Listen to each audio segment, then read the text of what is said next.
Welcome back to Sikkim 365 Radio. This is Paul Catalina's Top 5 at 5:55, presented by Champion Salon and Barber. To book your appointment, go to ChampionSalonandBarber.com. Top 5 Cowboys offseason to-do list items. By the way, I saw Kevin Gritton from Champions. You may have to extend this a little this deeper morning. than 5 today, Paul. I wanted to be more concise. I saw Kevin Gritton this morning.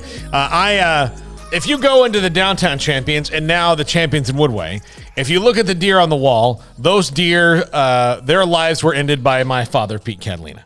And so they've been sitting in my house. I don't have a place for them, and now I have Amanda in the house who does not want them on the wall. So I found a place where they can sort of run free. Wait a minute.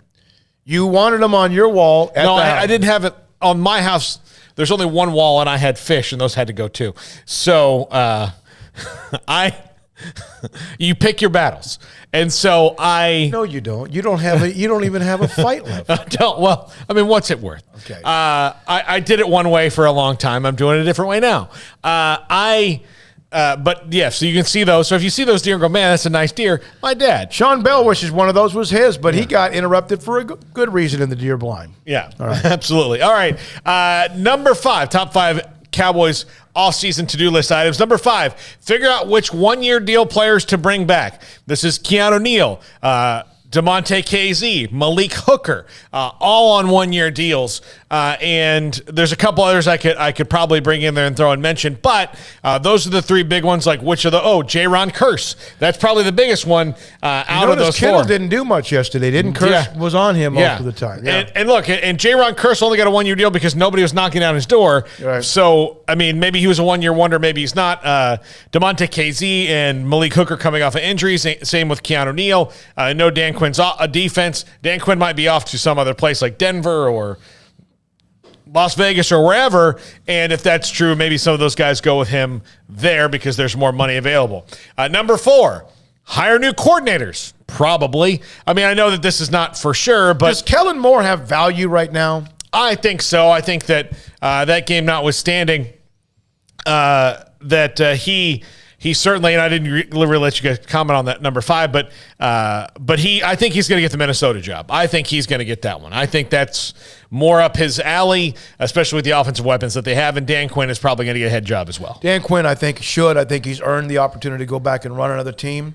Hell, it might be the Cowboys if they do decide, if Jerry gets a little bit wacky and says, no, we are going to make a change. Craig, you think Kellen Moore has value as a head coach right now? Yeah, just because of one game yesterday? No, it's been really the last 2/3 of the season offensively. Yeah, but they put up 50 against Washington and Philadelphia, but, Yeah, I mean, that hadn't stopped anybody from thinking he's still like a bright young star as a coach, though, and I don't think, it's not like the Cowboys were just ripping off Super Bowls, and then Kellen Moore got there, and it came to a crashing halt. I mean, he's just doing the same thing everybody else has done there for the last 25 years. So, I think he's young enough that any scabs or pimples or whatever, people are going to be able to overlook those because he's 32 years old or whatever he is. So I think Quinn's definitely gone because I think there's got to be a head coaching job out there for him somewhere.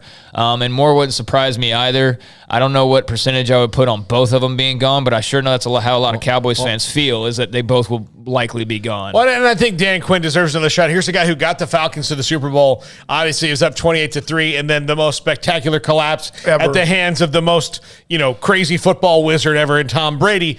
But, and then I think that the emotion of that collapse carried over for the Falcons. No question. And I don't think that has anything to do with the fact that, Dan Quinn's shown that he can clearly coach. And so let the guy coach somewhere, and he'll prove it eventually again. That Super Bowl you cannot, that's just one of those things that when you're in that moment, in that group, and all those same people, it's something you just always look at each other and go, here we go again. So it had to happen in Atlanta, but he's proven in Dallas that he's really excellent and should be a head coach again, and I think that he will be. If you were in a meeting with Jerry Stevens Jr., all those, Charlotte, and they say, who we want to keep Mike McCarthy, or we want to promote Dan Quinn?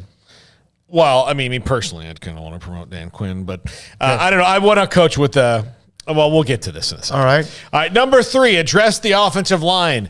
Really, I mean, look, Lyle Collins and Tyron Smith are not at their peak. They're still serviceable, but Tyron Smith can't make it through a full season. And you have to, when you've got as much invested in your quarterback as you do with Dak Prescott, left tackle is an important position. You need somebody who's going to make it through a full season. And if that's not Tyron Smith, look, the guy's in the Ring of Honor, probably. He's been a great player and an all-pro many times.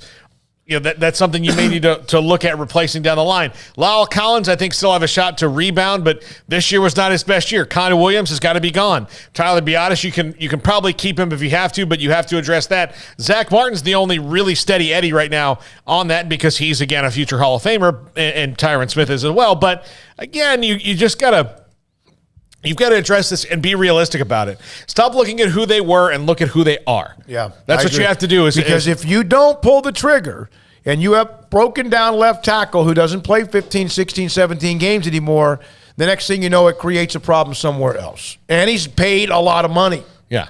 Zeke is paid a ton of money.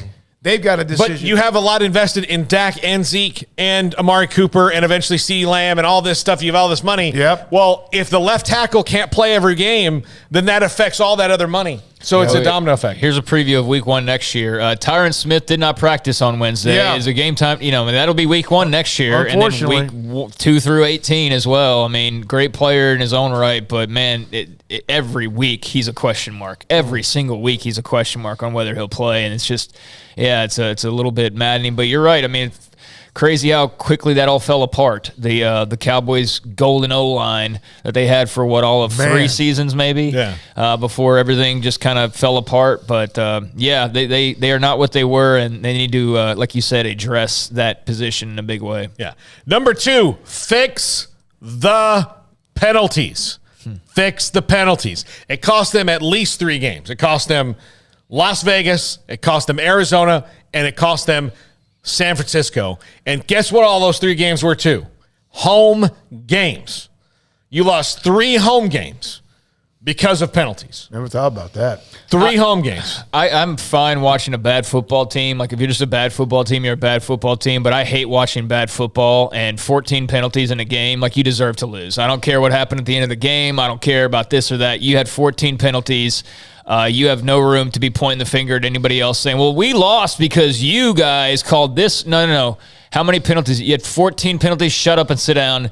You could have played better. There's not even an argument that you could have played better when you have 14 penalties. So that's on you. Okay. Yep. So here are their losses this year. They lost to the Buccaneers at the end of the game in week 1. Okay. You're going to lose to, great game. Great game. Okay. You lost to Denver in your lump game. Yeah, everybody's has a lump of coal. Yeah, Tampa Bay lost to whoever. Yeah. Okay, you lost to the Chiefs, also one of the better teams in the league, in a game that neither of the teams played well. And it was in Kansas City. It was correct? Kansas City. Okay. Yep. Then you lost to Arizona or Las Vegas, Arizona, and San Francisco, all because of penalties. All 3 are playoff teams. All 3 are playoff teams, but you lost to them because of penalties. How much do you think that playing in their division that is awful? Eagles got blown out yesterday. 6-0 in the division, 6-6 to everybody else. Just awful. How much does that not allow you to get like the 49ers are 10-7, now maybe 11-7, but they're in the same division with the Rams and the Cardinals. Mm-hmm. And those teams had to kind of fight each other. And then even Seattle at the end of the year played pretty well. Well, sometimes I don't think it helps you to play cream puffs, especially late in the year when they're not in playoff mode. And number 1, and this is something that I can guarantee you will happen, they will re-sign Randy Gregory. I was going to say, Jerry the GM needs to fire, or Jerry the owner needs to fire Jerry the GM. Yeah. That's like the line of the last 20 years. But Randy Gregory, I mean, what a story he's been. He's done a lot to clean up his personal life and overcome his demons and become the player that, or show shades of becoming the player that a lot of people thought he could be. So, I would not be surprised at all to see them re-sign Randy Gregory. You think they should? Oh, yeah, absolutely. Re-sign Randy Gregory? Yeah, absolutely. $100 million. I don't know. He look command $100 million. Yeah, I think they might get the rest of the league might get a discount on Randy Gregory. Here's one of my concerns about Dallas. They have a lot of stars. Mm-hmm. And Randy Gregory's not a star, but he has that potential because he can take over games. He's a dumb football player, but he's not a dumb person. He's a very intelligent guy. You're going to put that kind of money in front of a guy who's cleaned himself up, and the new rules allow him to be a little bit different than who he was. You cannot. I'm not saying give him Tank's contract. That's what it's going to I would start by subtracting every penalty he had yesterday. And I mean, Randy Gregory does have a penalty issue. Speaking of that he does need to clean up. But I mean, outside of that, I do see why you would like him. Why this team this year, to me, had a little grit to it despite the ending, was because of the guys, the no names on the defensive line and in the secondary outside of Diggs that played their butts off. Yeah, they are. They've got more worker bees, and that's good. And I think that's something that McCarthy's brought in. All right, great stuff. By the way, Bryant Norwood, former Baylor coach at Tulsa, et cetera, now UCLA, is one of the names